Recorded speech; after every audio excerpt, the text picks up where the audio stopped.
मैं आप सबका फिर से वेलकम बैक करता हूँ इस मॉर्निंग सेशन में जो सुबह शुरू हुआ था। 6 बजे हम लॉगिन किए थे, लगभग 6:15 बजे हम लोग ऑनलाइन हो गए। उसके बाद हम लाइव होते हुए अभी हमने काफ़ी अच्छा वर्कआउट किया है और अब जो है हमारी बारी आती है एजुकेशन की, छोटा सा पार्ट एजुकेशन का दोस्तों। तो आइए हम शुरू करते हैं दोस्तों। आज का जो टॉपिक है हम लोग का कि how to grow happy family and 7 simple ingredients हैं इसके, जो कह सकते हैं उसके एक तत्व है जिसको अगर हम लोग मैनेज करें तो हम लोग अपनी फैमिली को हेल्दी रख सकते हैं। तो चाहे जिसको आप लिख सकते हैं। तो पहला पॉइंट दोस्तों है फिजिकल एंड मेंटल हेल्थ का। इसको कहते हैं शारीरिक एवं मानसिक स्वास्थ्य। तो 2 स्वास्थ्य जरूरी होता है। पहला स्वास्थ्य क्या है? एक्सरसाइज, जिससे कि हमारा फिजिकल हेल्थ ठीक होगा। दूसरा जो कि डिप्रेशन का शिकार हम लोग हो जाते हैं, अक्सर देखा गया है नॉर्मली फैमिली में आजकल तो छोटे बड़े बच्चे सब लोग डिप्रेशन चले जा रहे हैं, चाहे कारण जो भी हो। तो इसमें हमें समझने की ज़रूरत है कि डिप्रेशन किस बात का हम कर सकते हैं। डिप्रेशन 2 ही बातों से होती है, क्योंकि जब भी हम तनाव आते हैं, दुखी होते हैं या अंदर से कुछ दुख होता है, उसके 2 रीजन होते हैं। पहला रीजन होता है रिलेशन, दूसरा होता है पोजेशन। या तो हम अपने रिलेशन में आपस में किसी न किसी बात का तनाव लेके हम लोग डिप्रेशन में आते हैं। दूसरा पोजेशन कि हमारे पास ये था, ये खो गया, या ये था और ये होना चाहिए। तो दोनों चीज़ें जो है दोस्तों बाहरी हैं, हमारे अंदर की चीज़ें नहीं हैं। हमारे शरीर में ये चीज़ें निवास नहीं करती हैं। तो ये जो डिप्रेशन का मेन कारण होता है रिलेशन एंड पोजेशन, ये बहुत बड़ा रीज़न है और ये दोनों चीज़ें बाहरी हैं। और हम लोग केवल बाहरी चीज़ों के चलते दुखी होते हैं, डिप्रेशन में आते हैं और अपने मानसिक संतुलन को बिगाड़ के अपने आप को दुखी करते हैं। और जीवन दोस्तों, जीवन लंबा नहीं है। 70-80 साल का जीवन है या 90 साल का, जो भी हम लोग भगवान से लिखवा के आए हैं, ऊपर वाले से लिखवा के आए हैं। उस जीवन में हम दुख से जी लें या सुख से जी लें, या दुख से जी लें या खुशी जी लें। सुख का एक अलग परिभाषा होता है, लेकिन खुशी की परिभाषा दोस्तों है खुशी आपको अंदर से आनी होगी। खुशी के लिए किसी सुख संपत्ति, किसी भी बाड़ी गाड़ी बंगला घोड़ा किसी की जरूरत नहीं है। सुख हमें अपने अंदर में ही ढूंढना है। अगर हम अपने अंदर से सुखी हो सकते हैं, हर छोटी छोटी बातों में खुश होने की जरूरत पड़ती है। क्योंकि हमें होता है क्या, हम लोग सोचते हैं हमें ये मिल जाएगा तो हम खुश हो जाएंगे। दोस्तों, जो किसी कोई वस्तु मिलता है उसको मिलने से हम खुश नहीं होते हैं, उसको मिलने से हमें सुख का अनुभव होता है थोड़ा सा, लेकिन वो क्षणिक होता है, वो एक पर्टिकुलर टाइम के लिए होता है। अगर 1 दिन 2 दिन तक चलेगा, जैसे वो वस्तु आपको मिल जाती है उसके बाद फिर वो नई वस्तु की चाह शुरू हो जाती है। और ये पुरानी जो सुख था, इसको हम खुशी समझते थे, वो एक्चुअली सुख था, वो वहाँ धरा का धरा आता है। फिर नए सुख की तलाश में हम लोग भटकने लगते हैं। तो इससे हमारे खुशी नहीं मिल सकती है, हम लोग इससे खुश नहीं हो सकते हैं। तो खुश होने के लिए दोस्तों हमें हर छोटे छोटे मोमेंट में अपने आप को खुश करना पड़ेगा, अपने फैमिली खुश करना पड़ेगा। और एक दूसरे से आगे हम लोग पढ़ते हैं, इसमें पॉइंट भी है, उसको हम लोग बात करेंगे। तो दोस्तों, ये पहला पॉइंट हो गया फिजिकल एंड मेंटल हेल्थ का। फिजिकल हम लोग समझते हैं कि एक्सरसाइज करना एवरीडे जरूरी है। एवरीडे 30 मिनट का वर्कआउट एक क्या कहते हैं वरदान हम लोगों के लिए होता है। और मेंटल हेल्थ के लिए मैंने बताया कि हमें किसी भी छोटी बातों को ध्यान अगर हम नहीं देंगे तो हमें अंदर से खुशी मिलेगी। और जो एक सबसे बड़ा खुशी का कारण होता है उसको बोलते हैं सेक्रीफाइस। जब भी हम किसी के लिए सेक्रीफाइस करते हैं तभी हमें खुशी मिलती है। ये बात आप करके देखिएगा। मैंने पहले सेशन में कई बार बताया है, इसका एक एग्जाम्पल भी दिया है। अभी लंबा हो जाए सेशन, फिर बाद में उस पर बात करेंगे हम लोग। तो खुशी के लिए हमें अगर सेक्रीफाइस करते हैं, अगर हम अपने बच्चों को, आपको जो भी माता पिता हैं उन्हें ये तो काफ़ी महसूस होगा, उनकी जो भी अर्निंग्स है उस अर्निंग को वो जैसे ही मेंटेन करते होंगे, लेकिन अपने बच्चों को वस्तु देके, सामान देके या उसकी जरूरत की चीज़ें देके, अपने लिए नहीं करके अपने बच्चों के लिए करके जो खुशी मिलती है, यही खुशी आपको दूसरों के लिए करके मिलेगा। तो खुशी का कोई परिभाषा नहीं दोस्तों, खुशी हमें अंदर से मिलती है। दूसरा दोस्तों क्या होता है पॉइंट, आर्गूमेंट्स। नॉर्मली क्या होता है, हम लोग फैमिली में आर्गूमेंट्स काफ़ी करते हैं, हर छोटे छोटे बात पर आर्गूमेंट करना। ये क्या हो रहा है, तनाव का एक बहुत बड़ा कारण हो रहा है। इसमें कहीं ना कहीं हम लोग का साइंस का एक रीजन आता है आज के डेट में। क्योंकि आर्गुमेंट तो पुरानी बातें हैं, हर जगह पे लोग आर्गुमेंट करते हैं, ये नहीं करना चाहिए। इसमें कुछ और हम लोग बात करेंगे। लेकिन आजकल के जो बच्चे हैं, इसमें आर्गुमेंट की एक बहुत ही बड़ी, क्या कहा जाए कि बहुत बड़ा, मतलब मैं बता नहीं पा रहा हूँ इसको किस तरह से मैं पेश करूँ। वो लोग हर छोटे छोटे बात पे गुस्से हो जाते हैं। इसका एक बहुत बड़ा मेजर रीजन क्या है दोस्तों, कि आज के डेट में जैसे हम लोग के समय में क्या था, हम लोग आउटडोर गेम करते थे, हम लोग खेलते थे बाहर में, और धूप हमें लगती थी।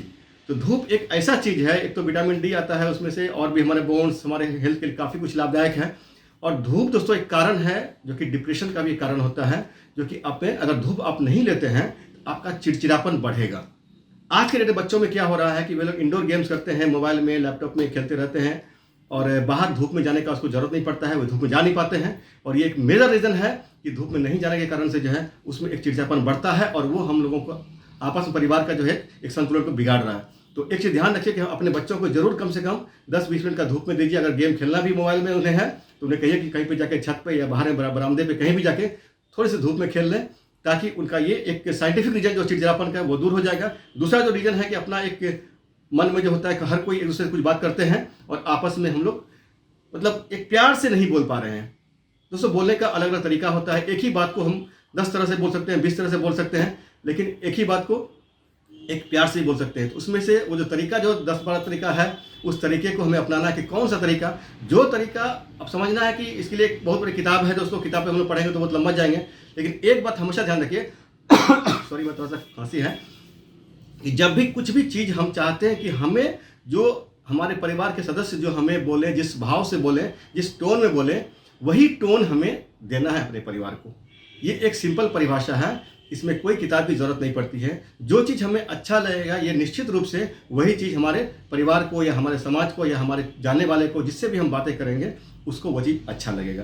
तो इसमें कुछ बहुत बड़ा तोप का ज्ञान नहीं है, खाली आप फील कीजिए, अपने आप को वहाँ रखिए कि अगर ये बातें, इस सेंटेंस को इस टोन में अगर मुझे कहा जाता तो कैसा फील होता, और मुझे कैसा कहा जाता, मतलब अगर बहुत कर्कश भाषा में कहा गया है तो मुझे दुख हुआ है, और वही अगर मधुर भाषा में कहा जाएगा तो मुझे अच्छा लगेगा, बहुत ही खुशी मिलेगी। तो हमें भी मधुर भाषा में बोलना है दोस्तों। अगर बच्चे को डांटना भी है, घर में किसी को डांटना भी है, तो उसे भी मधुरता से हम लोग डांट सकते हैं, क्योंकि भाषा जो है बहुत बड़ी चीज़ होती है दोस्तों। भाषा का मार जो है, प्यार से भी अगर भाषा का मार देंगे बच्चे को, वो उसको असर करेगा, घर वाले को भी असर करेगा, और उसको उसके जो भी उसके मानसिक तनाव है उस पर बहुत कुछ लाभ मिलेगा। तो आर्गूमेंट दोस्तों याद रखिएगा, दूसरा पॉइंट आर्गूमेंट का है, आप लोग लिख लीजिए। तीसरा पॉइंट देता है दोस्तों, आता है कम्युनिकेशन। कम्युनिकेशन में क्या आता है कि ये हमेशा हर जगह बातचीत की तालमेल जो होते हैं, बातचीत की ताल एक जो होता है, वो हम लोग नहीं मिला पाते हैं। अक्सर ये देखा गया है कि हमारे फैमिली में हम लोग जो भी बड़े लोग हैं या जो भी क्या कहते हैं, जो मुखिया होते हैं घर के, उनमें एक कमी आती है क्या, कि वो सोचते हैं कि मैं जो कर रहा हूँ वो सही कर रहा हूँ। बिल्कुल सही बात है, मुखिया जो करते हैं वो सही भी करते हैं, वो हमेशा अपने परिवार को लेकर चलते हैं और उसको कभी भी तकलीफ नहीं आई, ये वो सोचते रहे। लेकिन होता क्या है, वो ये सारी बातें अपने मन में रखते हैं, कभी भी अपने परिवार में उजागर नहीं कर पाते हैं, रीजन जो भी हो। लेकिन ये चीज़ें क्या है कि हम अगर किसी को परिवार में किसी भी बात के लिए अगर कम्युनिकेशन में किसी को रोक टोक करते हैं, हमें उस रोक टोक के बारे में बताना होगा कि उसका परिणाम क्या हो सकता है, जो शायद हमारे बच्चे या हमारे जो फैमिली मेम्बर्स हैं वो उस नज़रिए को दूर तक नहीं देख पा रहे हैं, जो हम यहाँ से देख पा रहे हैं। जो ये हमारे अनुभव का नज़रिया है, ना कि हमारे उम्र का नज़रिया, क्या कहते हैं, ना कि हमारे नज़र का नज़रिया है। ये हमारे अनुभव का नज़रिया होता है, जो कि हम देख पाते हैं कि ये स्टेप अगर मेरा बच्चा ले सकता है या मेरे फैमिली मेम्बर कोई ले रहे हैं, इसका परिणाम आगे क्या हो सकता है, वो नहीं देख पा रहा, क्योंकि उसने वो अनुभव प्राप्त नहीं किया है। तो हमें जो भी हमारे मुखिया हैं, हम लोग घर के जो भी मेंबर्स, बड़े मेंबर्स हैं, उन्हें ये चाहिए कि हमेशा जो है बच्चों में वो बात बताएं कि ये रीज़न है, इसके रीज़न से मैं तुम्हें रोक रहा हूँ। तो क्या होगा, वो समझ पाएगा इस बात को। और सीधा हम लोग क्या कह देते हैं कि भाई ये नहीं करना तेरे को, अब ये नहीं करना है, तो उसको अखड़ता है कि भाई क्या हो गया, मैं ऐसा क्या कर रहा हूँ मेरे को नहीं करना है, इसमें कौन सी बड़ी बात है, क्योंकि उसको ज्ञान नहीं है ना, उसको ज्ञान का अभाव है। और अभाव क्यों है, ये उम्र का तकाजा है। जो छोटे बच्चे हैं या जो मिडिल एज में हैं, वो अभी तक वो चीज़ नहीं देख पाए हैं जो कि बड़े एज के लोग देख पा रहे हैं, या हम लोगों का जो अनुभव है, या हमारे जो पिताजी लोग हैं, या हमसे जो बुजुर्ग लोग हैं, उनका अनुभव कुछ और होगा। तो अनुभव कहाँ से मिलेगा दोस्तों, तो वो लर्निंग से मिलता है, और लर्निंग हमें एवरी मोमेंट लेना पड़ता है। उसके लिए फिर हम लोग कभी बात करेंगे, वो नया टॉपिक है। तो कम्युनिकेशन एक बहुत ज़रूरी है दोस्तों, और ख़ास तौर से हस्बैंड वाइफ में भी कम्युनिकेशन का कमी आती है, कि वो लोग जहाँ भी जाएँ आपस में आप लोग एक दूसरे को बता के जाएँ। ये एक बहुत बड़ा तालमेल है हस्बैंड वाइफ के रिलेशन का।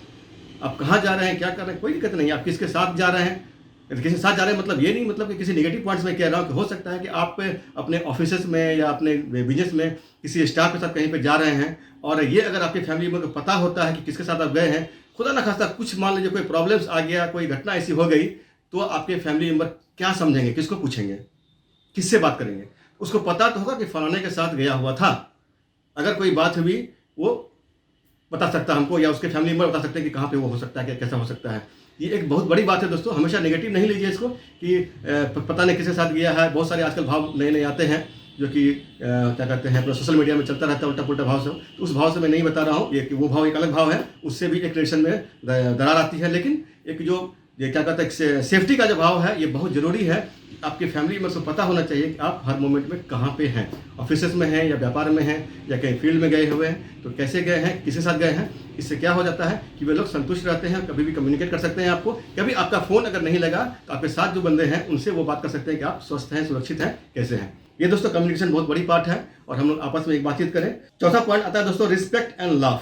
हमें हमेशा एक दूसरे की रिस्पेक्ट करनी चाहिए, बच्चों की रिस्पेक्ट करनी चाहिए, क्योंकि रिस्पेक्ट के बिना जो है हम लोग एक दूसरे को अधूरा होते हैं। हर कोई जो है, एक भिखारी भी अपना एक रिस्पेक्ट चाहता है, और हम लोग तो खैर एक अलग बात होती है। तो आपके बच्चे भी आपका रिस्पेक्ट चाहते हैं, बच्चे को भी रिस्पेक्ट से बात करने से उनका एक प्रेम भाव बढ़ता है, पारिवारिक सामंजस्य जो है एक बहुत ही बेहतरीन हो जाता है।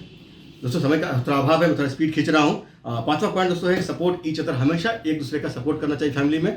हम लोग नॉर्मली जो है लोगों को, जैसे मैंने पहले भी कहा है कि डांट फटकार देते हैं किसी गलती के भाव से। अगर गलती वो कर रहा है लेकिन आपको लग रहा है कि छोटी मोटी गलती है, इस गलती से कुछ सीख मिल सकती है, आप उनको प्रोत्साहन दे सकते हैं, लेकिन वो गलती उसका नुकसान नहीं हो, उसका फिजिकल मेंटल हेल्थ का नुकसान नहीं हो, आर्थिक नुकसान नहीं हो, कुछ उसको ऐसा छोटा मोटा ऐसा है कि उसको सीख सकता है, तो उसको सपोर्ट करना पड़ेगा। या वो कुछ ऐसा भाव से समझ रहा है, उस बच्चे से हमें समझना पड़ेगा कि भाई तू ये बता कि तू करना क्या चाहता है।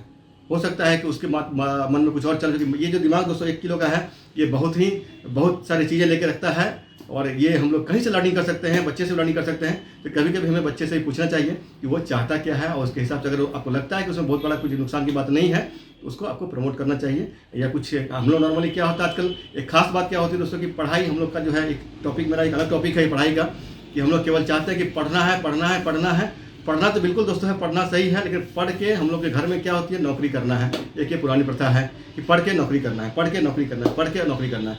तो नौकरी के अलावा हम लोग कुछ सोच ही नहीं पा रहे हैं, और चाहे वो सरकारी नौकरी हो कि प्राइवेट नौकरी हो। सरकारी नौकरी दोस्तों याद रखिएगा, सरकारी नौकरी में अगर कोई वैकेंसी मतलब 2000-3000 की वैकेंसी है, या 2000 अमाउंट की बात नहीं कर रहा हूँ, ये क्वांटिटी नंबर की आदमी की बात कर रहा हूँ, कि उसमें अगर हो सकता है कि 2 लाख लोगों का वैकेंसी हो सकता है, उस 2 लाख लोगों के लिए 1 करोड़ लोग कम से कम उसमें अप्लाई करते हैं। अब आप ये सोच लीजिए कि 1 करोड़ लोग में से केवल 2 लाख ही वहाँ पे आएंगे, और उसमें से 1 करोड़ में कम से कम 10 या 20 लाख तो ऐसे लोग होंगे जो कि एलिजिबल होंगे, जिनके पास वो क्षमता होगी, जिनके पास वो नॉलेज होगा, वो नौकरी ले सकते हैं, लेकिन वो नौकरी नहीं ले पाते हैं। ये एक बहुत बड़ा रीज़न है। लेकिन हम लोग क्या है, बचपन से पढ़ते आए हैं कि भाई सुनते आए हैं, पढ़ो पढ़ो पढ़ो और नौकरी करो। तो नौकरी करना अच्छी बात है, लेकिन इसके लिए हम आगे पॉइंट में आते हैं। इस नेक्स्ट पॉइंट मेरा इसी का है। तो दोस्तों अब हमारे बच्चे लोग कुछ नया चीज़ सोचते हैं। आज के डेट में जो डिजिटल का ज़माना है, उसमें अगर कुछ अच्छा सोच रहे हैं, उससे हमें समझने की ज़रूरत है। अगर उसको मन लगता है कि वह कर सकता है, तो हमें उसको प्रमोट करना चाहिए। और छठा दोस्तों, अर्निंग सोर्स। ये मैं वही बात पे फिर आ रहा हूँ, अर्निंग सोर्स। हमेशा हर फैमिली में क्या होता है, जो नॉर्मली जो फैमिली होते हैं, बच्चे, हम लोग क्या कहते हैं कि बच्चे, अभी बच्चा है 18 साल का हो रहा है, वो बच्चा है, उसको पढ़ने दो, वो बच्चा है वो पढ़ने दो, ठीक है, पढ़ रहा है। अब वो बच्चा पढ़ रहा है कि क्या कर रहा है, ये आपको नहीं पता होता है। 25 साल का हो गया, वो पढ़ रहा है। 25 साल के बाद क्या हो रहा है, वो नौकरी खोज रहा है। अच्छा, वो नौकरी खोज रहा है। अभी हम जिंदा है ना, हम जिंदा है, हम देखेंगे नौकरी कर रहा है। जिंदा है, कब तक जिंदा है क्या पता, मैं अभी सेशन कर रहा हूँ, सेशन के बाद मैं रहूँ ना रहूँ, ये बात हम समझ नहीं पाते हैं।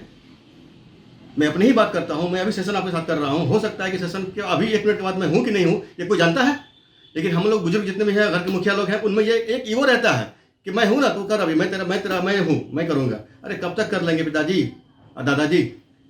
हर किसी का उम्र होता है, और समय जो है ऊपर वाला तय करता है, हम तय करने वाले कौन होते हैं। इससे अच्छा क्या है कि अगर कोई भी बच्चा 18 से 25 साल के बीच में वो अगर अपना एक्सपेंस निकालना शुरू कर दे, अपना एक्सपेंस मतलब कि उसका अपना खर्चा, मान लीजिए कि एक बच्चे का खर्चा कितना हो सकता है, 5,000-6,000 रुपये हो सकता है नॉर्मली साधारण परिवार में। वो अपना खर्चा निकालना शुरू कर दे, अगर मैट्रिक पास किया है वो। जूली जी, चलिए ठीक है, सबके लिए में नहीं हो सकता है, किसी किसी के लिए होता है। तो बच्चे के लिए जो है ये एक है कि 18 से 25 साल के बीच में अगर जो बच्चे हैं, 18 साल पास करने के बाद अगर वो कुछ टाइम के लिए, अगर मान लीजिए कि छोटा सा ट्यूशन कर सकते हैं, या छोटा मोटा कुछ भी करें, ऐसा कोई डिजिटली काम कर सकते हैं, उसमें से वो अपना खर्च निकाल सकते हैं, तो उसे करना चाहिए मेरे हिसाब से। मैं गलत हो सकता हूँ, मैं तो दावा नहीं कर रहा हूँ, मैं अपनी भाव को बता रहा हूँ, जो मैंने सीखा है, जो मैंने देखा है दुनिया, और जो मैंने पढ़ी है आज तक, उसको मैं बता रहा हूँ। और 18 से 25 साल तक जो है उसको ग्रेजुएशन, मान लीजिए मैं नॉर्मली हम लोग ग्रेजुएशन करते हैं या पीजी करते हैं या मेडिकल में जाते हैं, तो 25 साल हमारा एनफ होता है, वहाँ तक हमारी पढ़ाई जरूरी है, वहाँ तक पढ़ाई के पक्ष में हम लोग काम करें।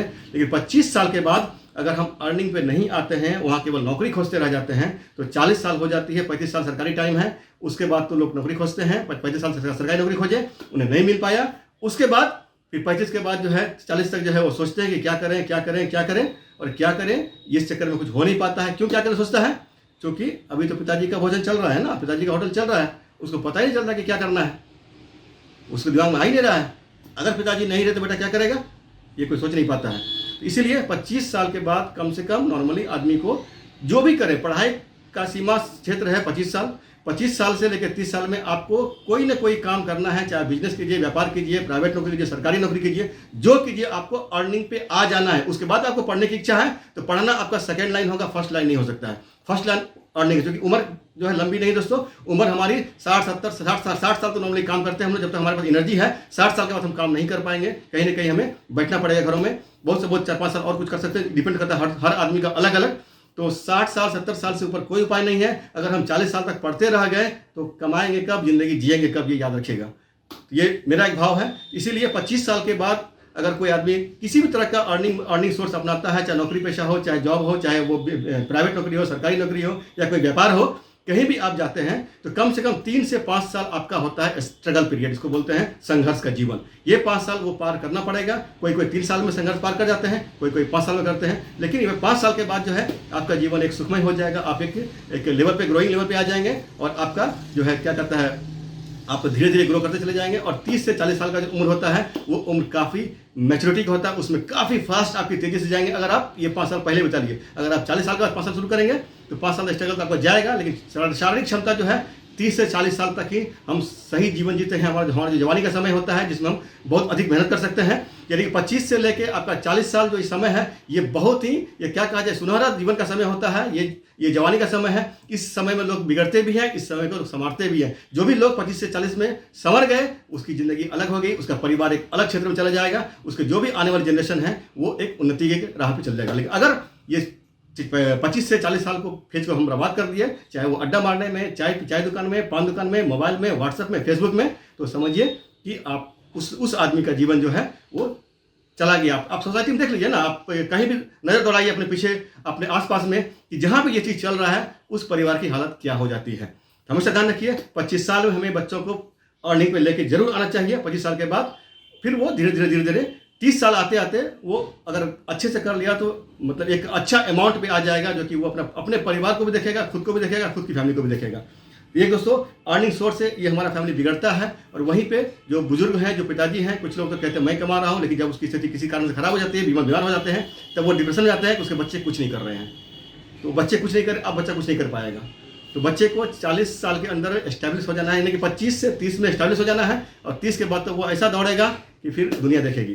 चलिए दोस्तों, ये एक पार्ट हो गया। और 7वां पार्ट जो लास्ट पार्ट है, ईगो का पार्ट है। ईगो हमें नहीं रखना चाहिए। ईगो, हम लोग एक दूसरे का ईगो करते हैं, ये हमें हमेशा नीचे लेके जाता है। अहंकार, आप देखे हैं रावण का भी अहंकार था और बाकी बहुत सारे लोगों का अहंकार था, हम लोगों ने पहले भी देखा है, सुना है, और ये बहुत कॉमन सी बातें हैं। हमें ईगो को अगर दूर कर दें तो हमारा जीवन बहुत सुखमय हो जाता है, बहुत मिक्सअप हो जाता है। हर बात पे ईगो कोई मतलब नहीं बनता है। ईगो का, ईगो कितना दिन से लेके जाना है? अगर आप ईगो ढोते हैं तो कब तक ढोएंगे? जब तक जीवित हैं। हम काफ़ी अहंकारी हैं कि मेरा ये है, मैं ये हूँ, मैं फलाना हूँ, मैं ठिकाना हूँ, ऐसा कैसे किसी कोई मेरे को कह सकता है? अरे सब कुछ तो सही है, जब तक जिंदा है भैया तभी तक है। जिस दिन हम चले गए उस दिन सारी ईगो इसी धरती पर धरी रह जाएगी, उसके बाद कोई उपाय उसका नहीं है। इसीलिए दोस्तों एक याद रखिएगा, ईगो एक बहुत ही एक ऐसा पार्ट है जो कि हमारे जीवन को नर्क बनाता है। और ईगो को हमें पता है हमें मरना है, तब भी हम ईगो पालते हैं, अहंकार पालते हैं। और अगर हमें पता हो कि हम नहीं मरेंगे दोस्तों, तो दुनिया में कोई भी रावण से कम नहीं होगा, ऐसा मैं सोचता हूँ।